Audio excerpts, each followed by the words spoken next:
All right, so we're continuing in Matthew chapter 10 and verse 34. This is Jesus still talking. He says, "Don't think that I came to send peace on earth.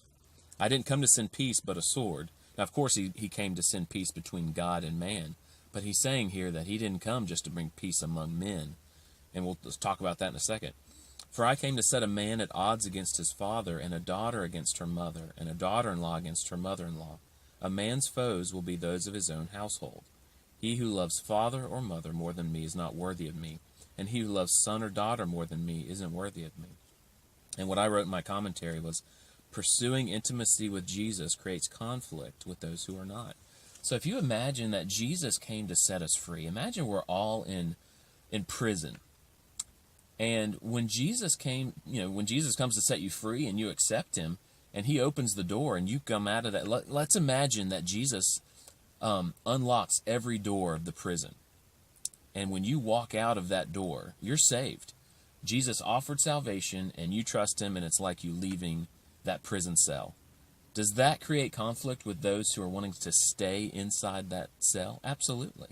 Because you can't have both. You can't, if Jesus wants to set you free, and somebody wants to stay enslaved or imprisoned, well, then there's going to be definite conflict when you're going for freedom and they don't want freedom, right?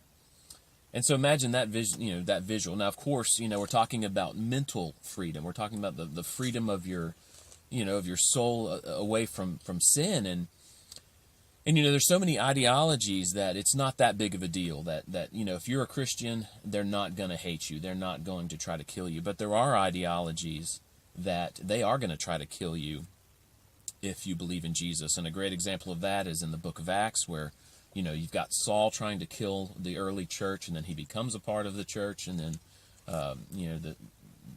many Jewish people were trying to kill him because he was trying to lead people to Jesus. And so that's just a good example of it. And then you've got Islam, that's another one. And so many other ideologies and places in the world, they will actually try to kill you for believing in Jesus, or, your family might disown you. And then you've got just the realization that pursuing Jesus means that you just can't be as close to those who aren't. Many of you have experienced that. Many of you are going to experience that you're gonna have to choose, that there's this group of people that you've hung out with for maybe your whole life or a long period of time.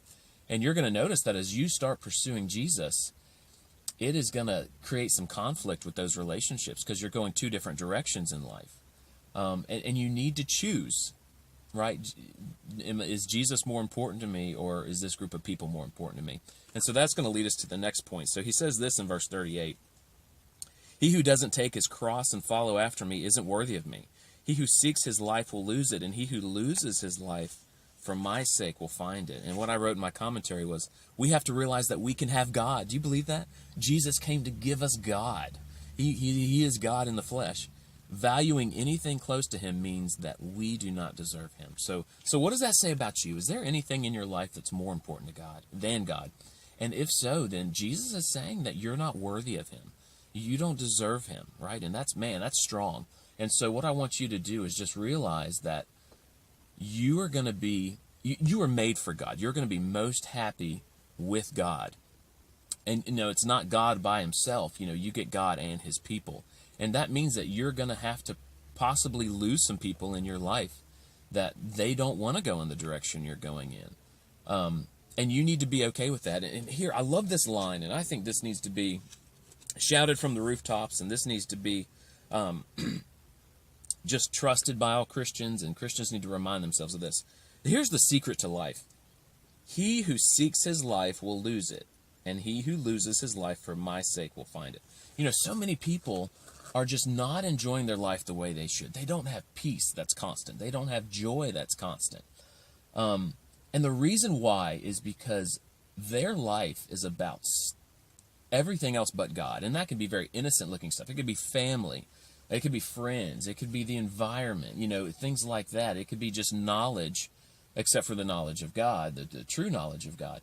But what people need to realize, for you to enjoy life to the fullest, you've got to lose your life for Jesus' sake. So is that you? That's really the secret to life. It's that you pursue God and you are willing to give up anything that gets in the way.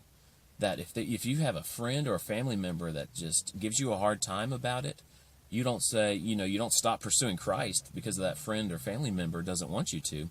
You keep pursuing Christ even if that hurts that relationship. Because that's not your fault, because that individual needs to be seeking Christ too, because we were all made to seek Christ.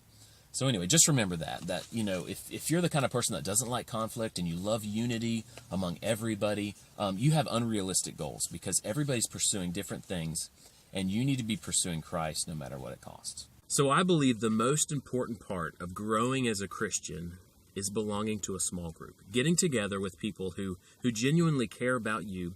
You can listen to each other, and you can share life together, share your struggles. You can share your thoughts on what you learned. It is the most important part of my relationship with God. And even Jesus said, where two or more you are gathered, I will be with you. So I want to encourage you to be a part of a small group if you haven't joined one already. And some churches might call that a Sunday school group.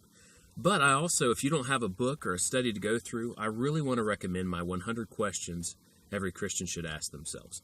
You can find it on Amazon.com by Googling or searching Jeremy Spry book, or you can click the link above.